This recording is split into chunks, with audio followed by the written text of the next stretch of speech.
Kepada beliau kami mengucapkan terima kasih. Paguyuban Sinoman Sino Taruno mempersembahkan pertandingan kulit jalan di Cahaya Pribadi dalam lapor Wahyu Darmo. Selamat menyaksikan.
Sukan baku mongko angin negara nyatane kowe kalah 12 tahun kowe dulurmu lakoni dadi wong buangan urip ana tengah alas ngawas kamoko.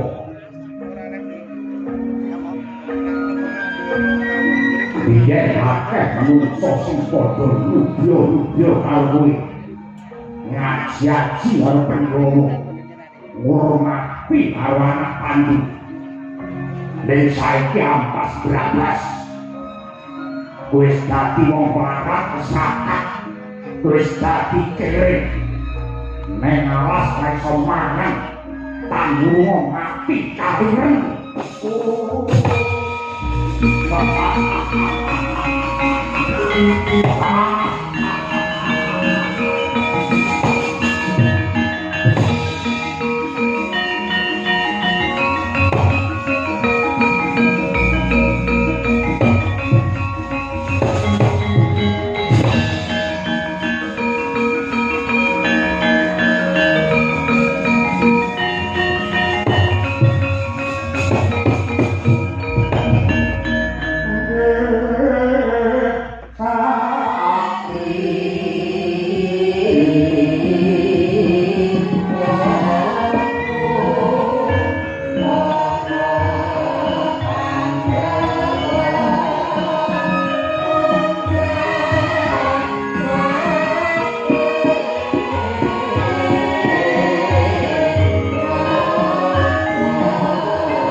Ora ana nanging getunya lakon kang wis lakon.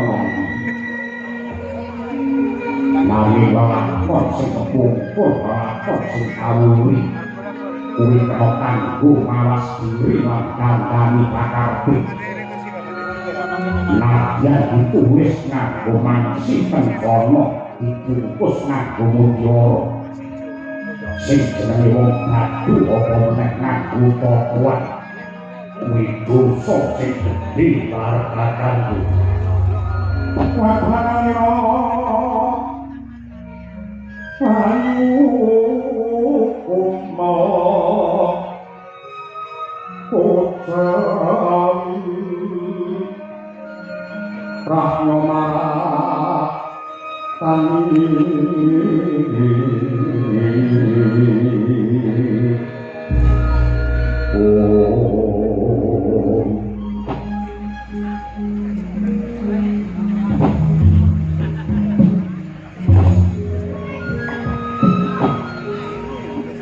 Dimas Werkudara dadi dina iki siadi ngrupakake marang Puntadewa merga Pandhawa kabeh dadi korban. Pandhawa dadi wong alasan ana wana kang yuka kene. Yen kanthi siadi nganggep Puntadewa iki dosa lan luput. Dina iki aku arep nduk hukum nganggo cara sing kepilih aku mung bakal manut Werkudara. Mbah. Yen Pandhawa yen kuna urip rekoso klamberangan ning alas ya ora gumun. Nanging ora kate jadi sawangan. Kakanggo Ratu Drupadi panjenengane kae putra putrine Narendra. Wiwit cilik urip mulya ning merga nuruti mungkare nafsumu. Saiki dadi wong pokok limat lan guru. Sawangan kakanggo Drupadi erek maneh urip modal mati. Merkwajur atine nalika dicambak rambute diwirang-wirangke karo Durusasana. Kono sajroning pasamuan nalika sesukan dadi atinku ora tegel lawan kahanane Mbakku Drupadi ing kaya ngono. Werkudara ngerti yo di sing nyawang karo sing nglakoni kuwi rasane durung karuan padha sing nyawang karo sing nglakoni kuwi rasane durung karuan padha yen saka panganggepe Werkudara Mbak Yumu kaya urip rekoso nanging yen manut ature Yayi Drupadi marang pun Kakang malah batine rumangsa mareng lan ayem mergo bisa dadi wanita ingkang setya bekti marang guru laki jumbuh kelawan gawe para sepuh wanita ingkang setya duwi paribasan swarga nulung neraka katut urip mulya yo ora sulak urip rekoso yo ora ngrasula mula dadi rumangsa aja seneng ngukur wong liya kanggo ukurane dhewe sandangane wong liya sing trep ya sing duwe sandangan wong liya sing ora duwe sandangan aja melu nggo mergo sing mbok sawang karo sing disawang iki para mangsa akeh bedane bareng kejaba saka kuwi saiki marang hati pikiran kahanane kawulamu ngamarta kang dhewe iki dicengkrem dening kamurkane Kurawa yen kawula ngamarta padha urip rekoso lan masyarakat sing dosa wipendha mergo bejo cilaka mulya rekasane kawula ngamarta widadi tanggung jawabmu kowe kuwi ratu bab iki kudu mbok pikir banger bacing butek bening mulya rekasane wong sak negara iki dadi kewajibanmu kowe nanggo dosa gedhe ora bisa mulyake wong cilik Prambyakara ingkang leraswa kalayon pinyoyan memanise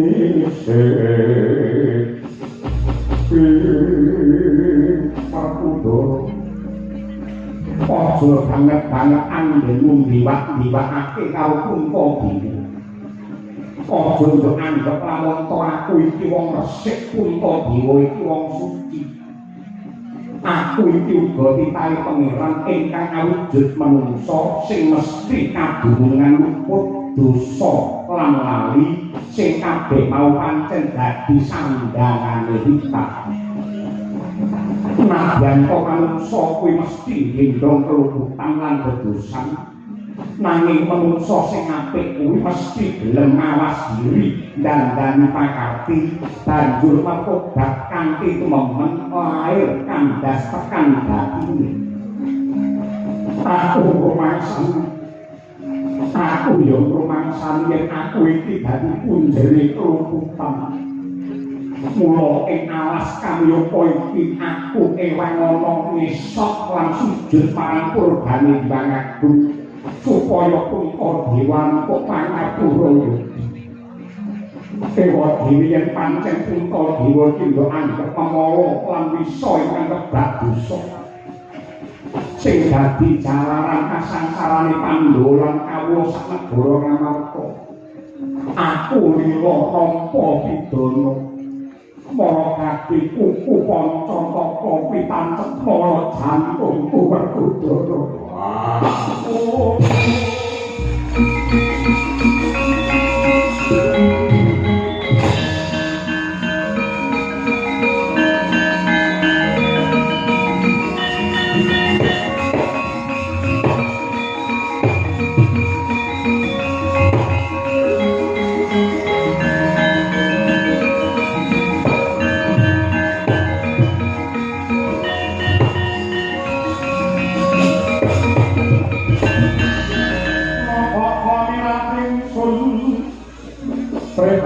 Mas Pogong Ijel Tubuh tahatan Pokaryo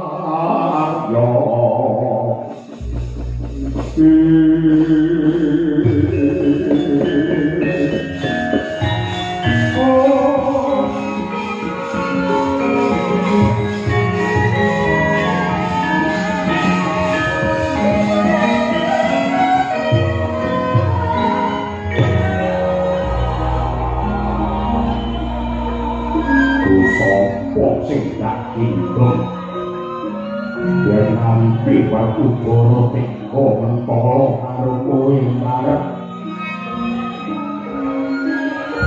sing kami apak tangguh kowe sing kadiwakili kowe tetap pundi-pundi tetap aji-aji yen ana ucape werkudara sing suka akalan kasar aku njaluk ngapura uripku iki saputuhe mung kanggo mayungi karemamu bareng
Silakan agung negara mesti ngomong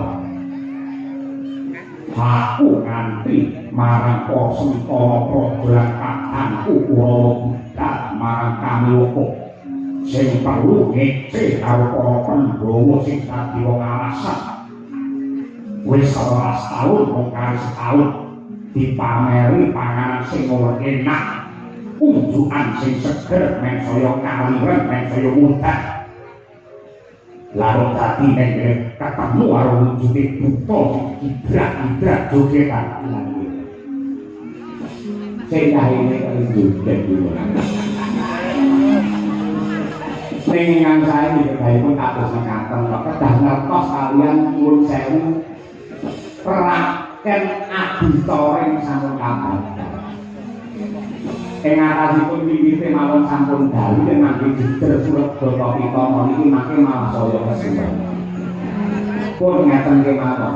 Mergo tiyang ingkang mirsani semonten kathahipun niku nuwun sewu boten butuh culuk, boten butuh wejangan, boten butuh pidato sing dinteni mung ego lange sinden. Yang mirsani niku jinise perni-werni wonten pancen nggatekke crita, nggatekke lakon, wonten sing nggatekaken piwulan, wonten sing mriki butuhe ndelok lelucon, wonten ugi sing butuhe mung ngarep nyawang sinden. Sing teko kene butuhe nyawang sinden wonge teko. Salah semonten kathah. Mila ing gapan dawuh kemawon mangke. Sopo boleh diterek tepan sarta lan diwanu kala tanpa rupa kula menika ratu saking negari Dewa Bathara atmajanipun Swardi Prabu Nagakaya nami kula pun Nagakumbang Prabu Nagakumbang Kasindhian Yentosipun kula menika badhe kakon singgil sowan wonten ngarsa paduka siwun Prabu Duryudana kedadak wonten tata wates mriki pinanggih kaliyan paduka mila sisan damel kula nyuwun panggilah kula badhe matur. Lah apa sing bakal kula aturake Bapak Putra?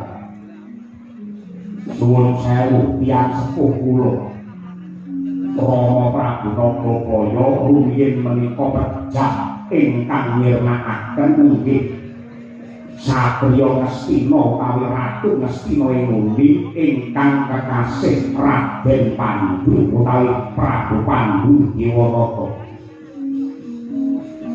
Sasampun saged kula jejer dados anak bisa mipul dhuwur mendem jero ngarunake asmane wong tuwa mulyakake tiyang sepuh ingkang sampun swargi. Inggih nadyanto nuwun sewu kabaripun Prabu Pandhu sampun sedo ning Pandhulan anggadhahi pedhak dhuwur ingkang naminipun Pandhawa Puntadewa Werkudara Janaka kembar Nakula Sadya. Kula kepengin lebur cinta, kula kepengin males mati, gandeng sampun kawuka bilih para Pandhawa menika mangsalipun paduka sinuwun Prabu Duryudana mujudaken wiwit tunggul netra satru ing sangklakan. Kula nyuwun palilah kula badhe babati para Pandhawa bagus.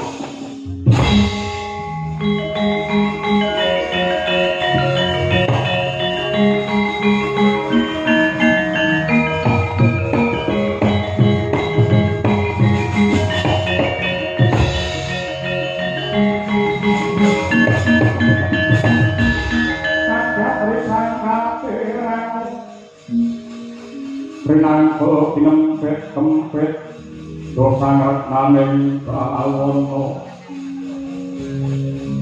yo situk kangwalan ape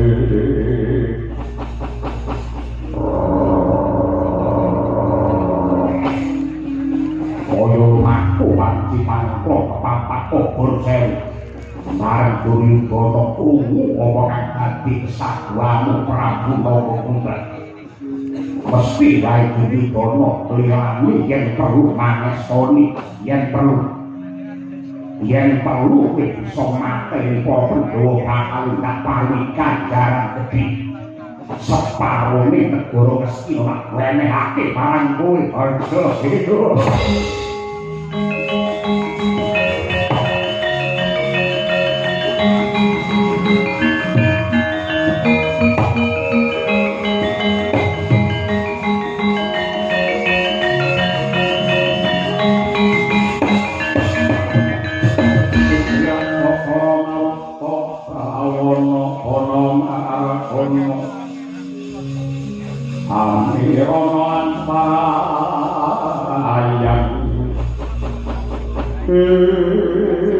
Aturaken panuwun kang tanpa pamitan.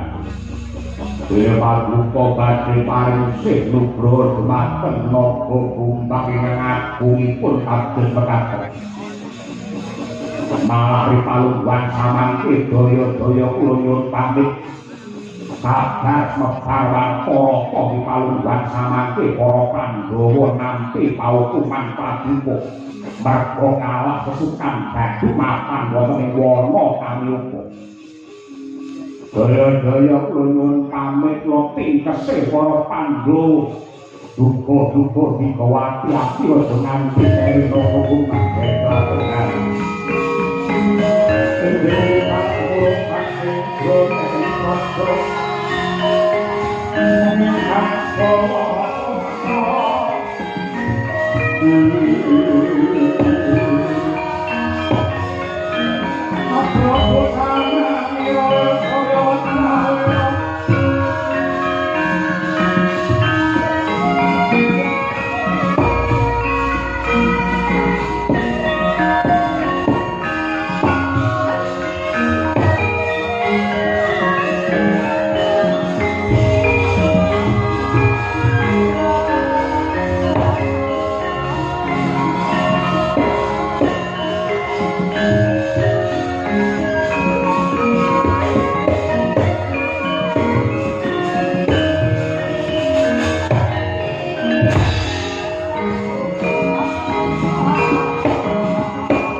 kalau nuwun wonten timbalan ngadhawuh yen anak Prabu Purwati. Rumangsa gombong Kurawa rasane atiku padhang jinglat atinku. Anggenku mungkin srana supaya Pandhawa kang mati sekarat ning wana Kamiloka ora urung bakal lakon. Nitik sadwane Prabu Nanggaku kang anjene kakali para Pandhawa. Meski dadi kalah sirnane tedak turun paman iki. Inggih gedal sing anggenipun dadi Darma Wisata dhateng wana Kamiloka. Paduka sangadhan Kurawa kanthi suka mari suka ngasta dadaran kathah tur mirasa unjukan kang seger lan tetep dadi dipun tindakaken kudu dinikati. Men para Pandhawa saya menes ngerti wong mangan enak unjul-unjul. Nuwun sewu nggih, nuwun sewu. Kasipun kula menika yang sepuh, wajiban kula menika caos pimut dumateng nuwun sewu anak Prabu Sakadhan Warasata Kurawa. Mbok nggih sampun. Boten menika paduka mila sila-sila dumateng para Pandhawa. Kawontenanipun Pandhawa sak mangke menika sampun wujudaken balingan sanget sengsara sanget. Para dewa kalebet dipun paekaya kados mekaten menika nuwun sewu napa mboten ngersakaken. Kabeh jenenge musuh mesake iki tetep badhe damel Pandhawa kanggo cah alon-alon. Nggih monggo mereka mekaten kula namung caos kemur. Lan lampane kababar menika mesti kemawon badhe kinarya kaca Benggala tumrap lampahan ingkang dipun pirsani dening jagat saisinipun nggih.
Bintang sangat sini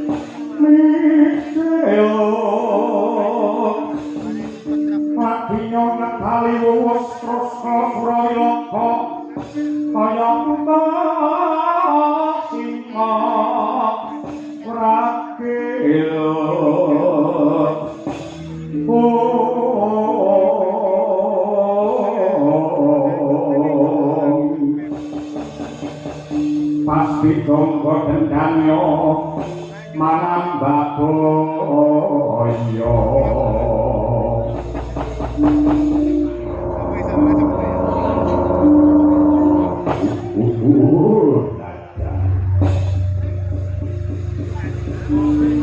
Wadya Bala Prawanegara Guwa Barong Pendidikan sinuwun kalian semaduk dawuh ini sinuwun wonten dawuh apa to darunane wadok nak awe cedhak saya tak raketake ana kewajiban lan jejiban sing kudu sanggup Loko umpang was angkuk malah seorang Mestina Prabu Duryudana keku bakal ngokok ketiye penduduk Mula kaman ono palungguane aja wedi kangelan tetapno Prawadya Bala Syoga kiri sawetawing ati budak marang wana kamyoko Soni boten sepunge saking dawuh kaparipun didanding janmoko Nadyan to sambunga berkala limpah rambatan budak budak Oh